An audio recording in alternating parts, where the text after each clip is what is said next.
Hola a todos mis parceros, sin dar muchas vueltas al asunto, hoy les vengo a hablar de Colombia, mi país natal. Yo me siento muy orgulloso de mi país, orgulloso de compartir nacionalidad con gente tan bonita, de tener la educación que recibí, aquella que me enseñó a sobreponerme a las situaciones, a luchar día a día, pero a diferencia de muchos que intentan generar un ambiente nacionalista, que dicen que Colombia es el país más hermoso, el más rico, el no sé qué, el mejor país del mundo, con la mejor gente, que no sé qué. No es así, todos los humanos en el planeta somos precisamente eso, humanos. Entonces tenemos sesgos y conductas muy similares que se viven en la sociedad. Existen personas trabajadoras, emprendedoras, personas inteligentes, pero también existen personas no tan buenas, ladrones, personas que se aprovechan de las situaciones adversas para sacar provecho, personas que para subirles serruchan el piso a los demás, políticos y así.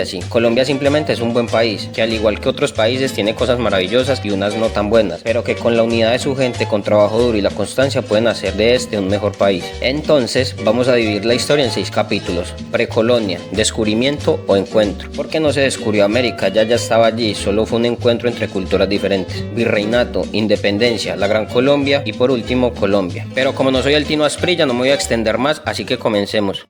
Precolonia. Mucho antes de todo lo que se conoce hoy en día, por allá hace unos 30.000 o 15.000 años, los primeros que pisaron la hoy América provenían del viejo continente, que cruzaron al nuestro por un puente natural que existía en ese entonces desde Asia hasta Alaska. A los 14.500 años más o menos, los ya habitantes de Alaska bajaron a lo que hoy es Suramérica, y es donde comienza nuestra historia. Existen muchos otros estudios que sostienen teorías que los habitantes de Suramérica venían de Australia y se pasaron por el océano Ártico que estaba congelado, pero la idea no es entrar en confusión, sino poner en contexto el hecho de que ya para ese entonces de alguna manera habían habitantes en Sudamérica. Se tienen registros de una cultura que estuvo presente desde el siglo 33 a.C. hasta el siglo 7 a.C. Esta cultura se registra como la cultura de San Agustín. Según los registros y hallazgos arqueológicos, esta cultura estaba muy avanzada para su tiempo, ya que contaba con agricultura, cerámica, orfebrería y el arte escultorio. Su emplazamiento se encontraba en la zona montañosa del sur de la actual Colombia y en toda la cordillera andina recostada en la base del macizo colombiano. Ya por la edad posclásica, que se remonta al año 1000, se da el esplendor del imperio inca. Este imperio se extendió por toda Sudamérica y alcanzó la actual Colombia, pero solo hasta la zona meridional. Por otra parte, en la cordillera de los Andes, otra cultura indígena tuvo fortaleza, la cual fueron los muiscas, los cuales dominaron Ya, cabrón, hable bien. Los cuales dominaron el altiplano cundiboyacense, actual Bogotá. Además de estas, en las demás regiones de la actual Colombia existían unos pequeños pueblos indígenas, que algunos de ellos al día de hoy siguen presentes en la cultura colombiana, pero como son tantos no puedo nombrarlos a todos en este momento. Descubrimiento.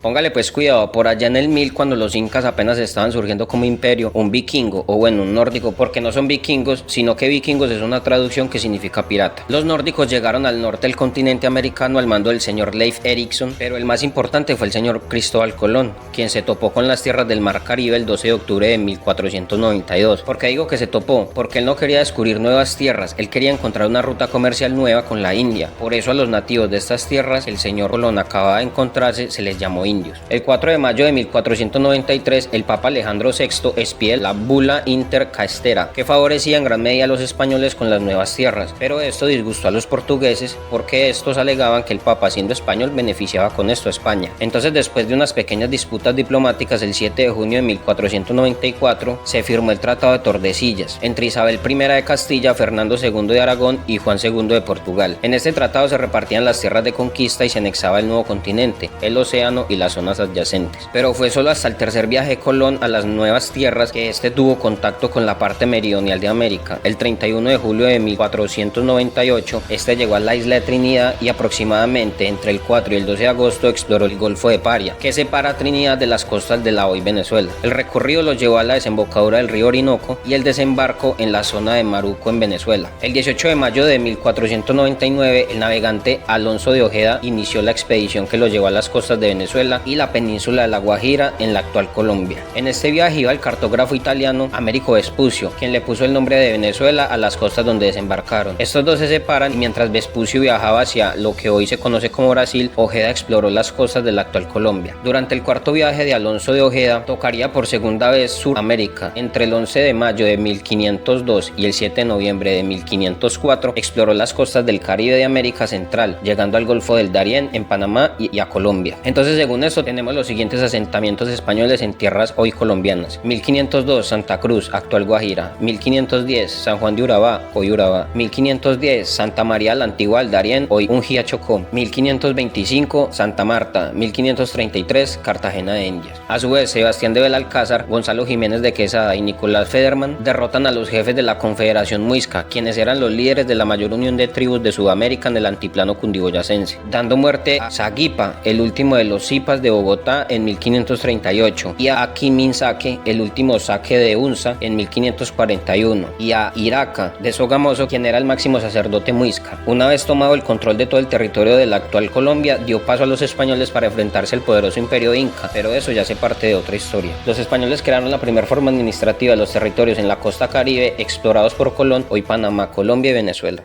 Virreinato.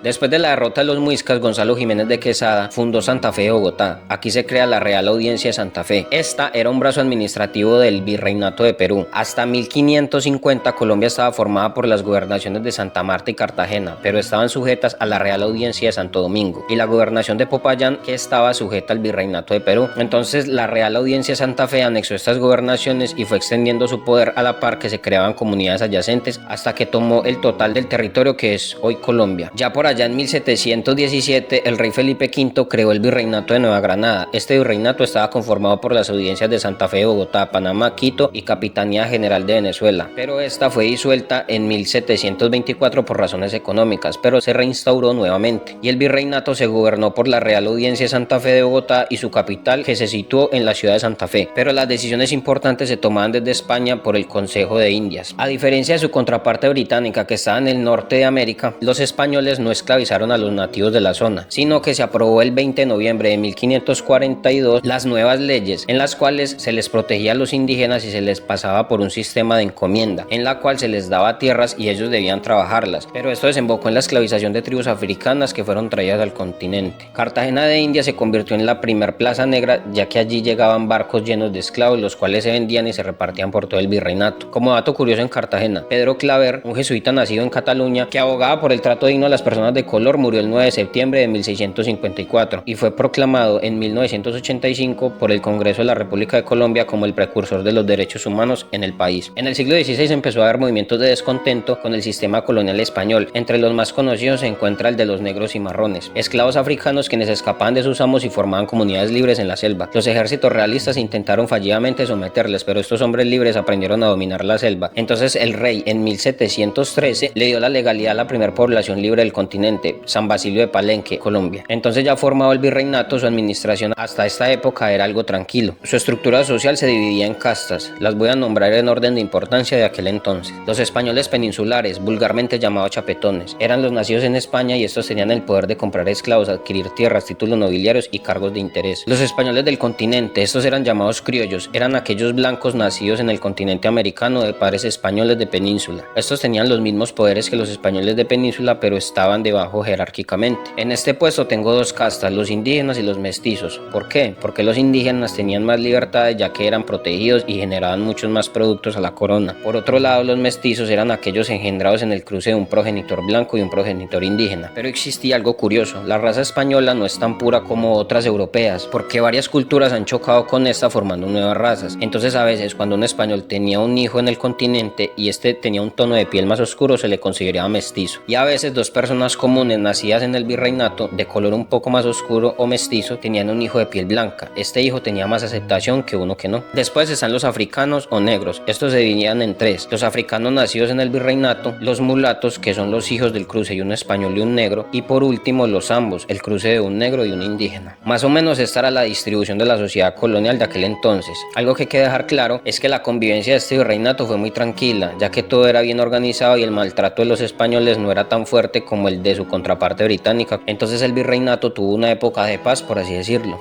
Pero el detalle que lleva al siguiente capítulo es que por lo general la gente, en su instinto natural, después de estar en una posición igual tanto tiempo, quiere cambiar. Entonces los criollos o españoles del continente y los mestizos estaban bajo los españoles de península, y esto los cohibían de ascender en la comunidad, de generar riquezas en cuanto a los mestizos y de tomar cargos de poder en el caso de los criollos. Entonces esto da pie al siguiente capítulo.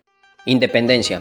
Todos estos descontentos formados por la permanente del poder español sobre el virreinato de Nueva Granada y sobre aquellos no nacidos en España, se presenta la insurrección de los comuneros en 1781, la cual fue una revolución popular que unía a los campesinos, indígenas y mestizos. Estos querían tomarse el poder colonial y a pesar de que el virrey Manuel Antonio Flores firmó algunas capitulaciones, no les cumplió y mandó ejecutar a los principales líderes como José Antonio Galán, quien al día de hoy es recordado y se usa como símbolo por grupos socialistas como Resistencia y Lucha. Mientras en el virreinato se soplaban vientos de inconformidad, por allá en Europa un señor llamado Napoleón redactó la Declaración de Derechos Humanos. Entonces un señor llamado Antonio Nariño tradujo esta declaración y la divulgó por todo el virreinato. En simultáneo, un tiempo después, la metrópoli española fue invadida por el señor Napoleón. Este capturó al rey español y le dio a su hermano José Bonaparte el título de rey de España y emperador de las Américas. Esto fue aprovechado por los independentistas del virreinato para organizar revueltas, entre ellas la más conocida como el Florero de Llorente. El 20 de julio de 1810, la tarde de ese día, el señor Joaquín Camacho se dirigió a la residencia del virrey Antonio José Amar y Borbón para solicitar respuesta acerca de una solicitud de instaurar la Junta de Santa Fe, pero como este dio una respuesta negativa, se planeó dicha revuelta. Luis Rubio y su hermano debían de ir a pedir prestado un florero al señor José González Llorente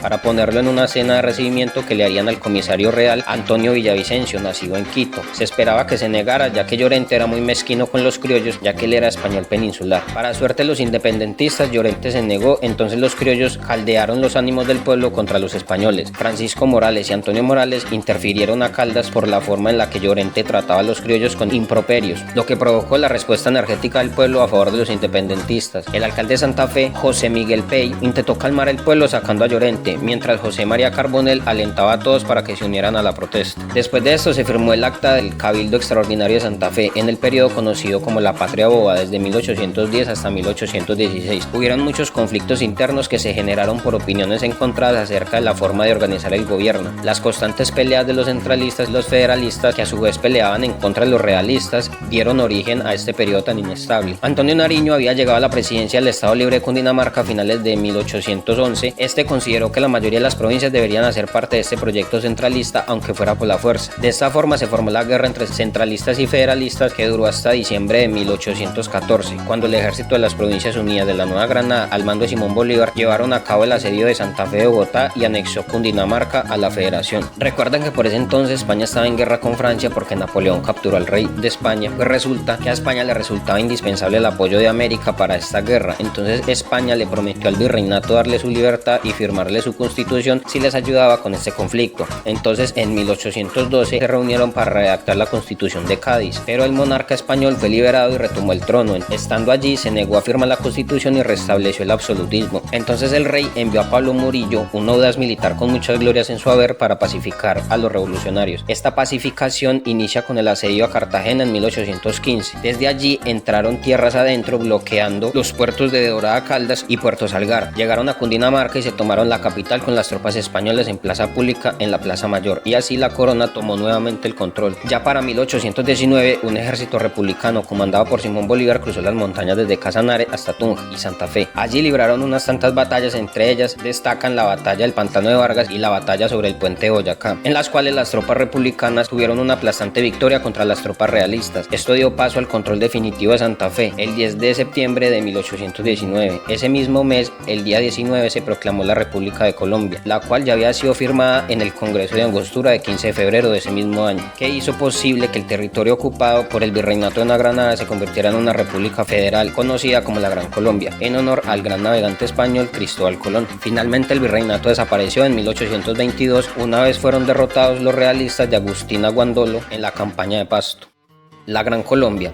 En 1821 el Congreso formó la Gran Colombia como Estado unitario que integró los diferentes distritos: Norte, hoy Venezuela; Centro o Nueva Granada, hoy Colombia; Sur o Quito, hoy Ecuador. Este encuentro formó la Constitución de 1821, la cual ratificó la creación de la República de Colombia con capital en Bogotá. El 19 de julio de ese año, los padres de la patria aprobaron la Ley de Libertades de Vientres, la cual conciliaba a los esclavistas y a los antiesclavistas. Esta ley consistía en que los esclavos ya existentes antes de la ley seguían siendo esclavos, pero los los hijos de los esclavos nacidos después de la ley ya se consideraban hombres libres. Después de la independencia nacieron dos corrientes políticas que se enfrentaron entre sí, los centralistas y los federalistas. Aunque en un principio todos eran federalistas, Simón Bolívar se tornó centralista y abogaba por la libertad de toda la América española y la construcción de un proyecto regional. Por otro lado, Francisco de Paula Santander era federalista y abogaba por una consolidación del territorio, crecimiento de la nación, y despotricaba de la corriente de Bolívar, que quería instalar un poder al presidente casi monárquico y un sistema fuertemente centralista que chocaba con la vocación federal de los santanderistas. El choque se da el 9 de abril de 1828 en la Convención de Ocaña, en donde los bolivaristas declaran a Bolívar dictador en busca de la unidad nacional, pero todo se suma en un caos y los detractores de Bolívar conspiran en su contra y atentan contra su vida en Santa Fe ese mismo año. Toda esta crisis lleva a la disolución de la Gran Colombia, y aunque Bolívar intentó salvarla, su intento fue infructuoso, ya que se separa Venezuela y eventualmente al tiempo después se separa Ecuador, disolviendo así la Gran Colombia. Colombia. En 1832, después de la separación de Venezuela y Ecuador, se ratificó la creación de la República de la Nueva Granada, cuyas provincias eran Antioquia, Barbacoas, Bogotá, Cartagena de Indias, Monpós, Neiva, Pamplona, Panamá, Pasto, Popayán, Socorro, Tunja, Vélez y Veraguas. Posteriormente, estas pasarían a llamarse departamentos en lugar de provincia. En los primeros años, la Nueva Granada se vio en guerra con Ecuador por el dominio de los territorios del sur, en lo que se conoce como la Guerra del Cauca. Entre 1839 y 1842 hubo la primera guerra civil en Nueva Granada, hoy conocida como la Guerra de los Conventos. El presidente de ese entonces, José Ignacio de Márquez, sacó una ley que decía que todos los conventos o monasterios con menos de 8 habitantes deberían de ser tomados por el Estado y vendidos para la construcción de escuelas. Entonces un grupo conocido como los Supremos, opositores de Márquez, utilizaron esto como excusa para enfrentar al país en esta guerra civil. En 1848 se forman los dos partidos políticos que hasta la actualidad tienen mucho renombre en la política del país: el Partido Político Conservador y el Liberal. Con la nueva constitución neogranadina se dieron muchos cambios en el país, como la abolición de la esclavitud, la extensión de la edad de voto para los hombres a partir de los 21 y el sufragio popular para escoger mandatarios políticos como congresistas, gobernadores y magistrados. Se estableció la libertad administrativa y la libertad de religión, lo que separó a la iglesia del Estado y le quitó el poder jurídico a la iglesia. Entre tanto, también hubo un periodo en el que los liberales se atacaron contra los conservadores y desató otra guerra civil entre 1860 y 1862. Esta guerra civil la ganaron los liberales, los cuales convocaron a la Constitución de Río Negro, proclamando en febrero de 1863 a los Estados Unidos de Colombia. Esta constitución política era más liberal al punto de permitir la libertad de prensa, libertad de imprenta, libertad de enseñanza y culto, de poseer armas y municiones y poder comerciar con ellas. También se estableció un sistema federal con un presidente central que tenía un periodo de tan solo 2 años, hecho que lo hacía débil frente al creciente poder de cada estado, los cuales ya eran 9: Panamá, Antioquia, Magdalena, Bolívar, Santander, Boyacá, Cundinamarca, Tolima y Cauca. Estados Unidos de Colombia tendría una guerra con Ecuador por los territorios del sur, la cual ganaría y así quedaría con dichos territorios. En 1879, Estados Unidos de Colombia decide construir el Canal de Panamá. Entonces toman la decisión de conceder el contrato a una empresa francesa. Las obras se inician en 1881, pero 6 años después, esta deja parar la obra porque se declara en bancarrota. Entonces Colombia empieza negociaciones con Estados Unidos de Norteamérica, pero estos tenían unas exigencias que Colombia no aceptó, lo que llevó a que Estados Unidos apoyaran a Panamá y lo incitaran para separarse de Colombia. Y ya una vez separados de poder construir el canal y llevarse ese dinerito al bolsillo. Como cosa rara, los gringos meten mano en otras tierras en las cuales tienen intereses. En 1880 eligieron a Rafael Núñez, quien reformó el Estado, eliminó el federalismo e instauró el centralismo en busca de un plan de crecimiento económico. Pasaron de llamarse estados a departamentos y dejó de llamarse Estados Unidos a República de Colombia. En 1898 hasta 1902 se volvieron a enfrentar los conservadores y los liberales en una guerra que se conoce como la Guerra de los 1000 días. Esta guerra se llevó a cabo porque los liberales decían que el presidente de ese entonces, Manuel Antonio San Clemente, era un autoritario y que el Partido Conservador pasaba por alto las libertades de las personas. El caso fue que los liberales perdieron, pero los conservadores se apuñalaron a sí mismos y se dieron un duro golpe. Se dividieron en dos, los históricos y los nacionales. Se atacaron entre sí y los históricos derrocaron al presidente y pusieron en el cargo a José Manuel Marroquín. Dato curioso, la Guerra de los 1000 días fue el primer conflicto bélico del siglo XX en el mundo. Bueno, y así fueron varios los conflictos que se veían en Colombia, ya que cuando los conservadores subían al poder querían acabar con los liberales y viceversa. El problema más notorio y que hoy se conoce en Colombia fue el magnicidio de Jorge Eliezer Gaitán. Póngale pues cuidado que les traigo chismecito. Lo que pasó es que la CIA tenía varios agentes en distintos países de Sudamérica infiltrados en células académicas de varias universidades para ver qué corrientes apoyaban los alumnos. Entonces en Colombia un agente secreto de apellido Maples informó que en Colombia existía un político de apellido Gaitán, que era de corriente socialista y que al parecer ganaría las elecciones, y este país se convertiría en socialista, y esto choca con los intereses económicos de Estados Unidos sobre Colombia. Entonces la CIA contactó a Gaitán e intentó sobornarlo con puestos de trabajo en Europa, unas haciendas lujosas en Colombia y oportunidades académicas en cualquier universidad de Europa para sus hijos, pero Gaitán se negó a pesar de que toda su familia quería que aceptara esta oferta. Entonces, como Gaitán declinó el soborno, la CIA ordenó matarlo. Para esto contactaron y contrataron a un colombiano, a Juan Roa Sierra. Este ya había trabajado para la CIA haciendo varias misiones, entonces le ordenaron matar a Gaitán y le prometieron una importante suma de dinero, sacarlo del país en caso de que las autoridades colombianas lo detuvieran, pero la CIA tenía pensado matarlo después de esto, ya que no quería dejar cabos sueltos, y este de pronto podría hablar más adelante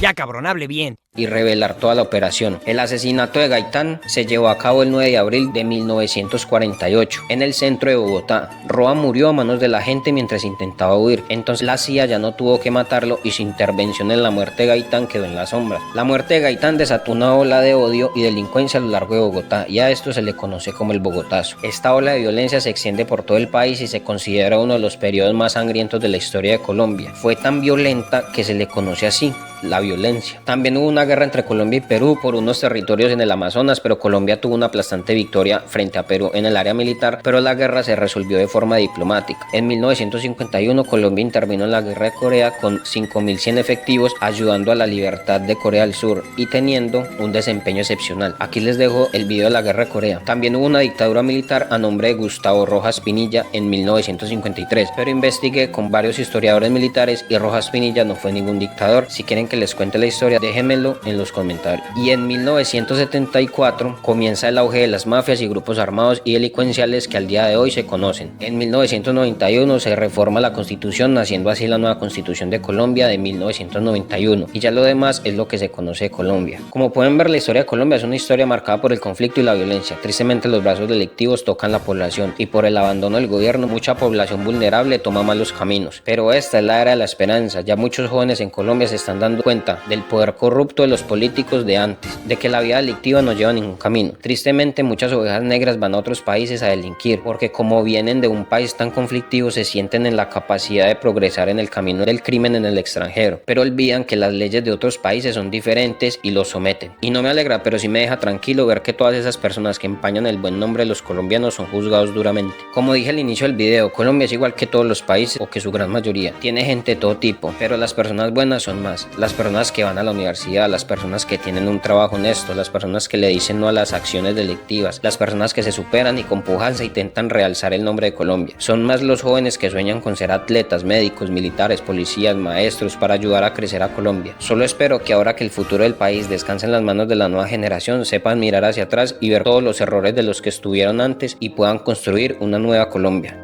Muchas gracias por ver mi video, denle like al video, suscríbanse y échenle una miradita por el canal porque estoy creando contenido para grandes y chicos. Hasta la próxima.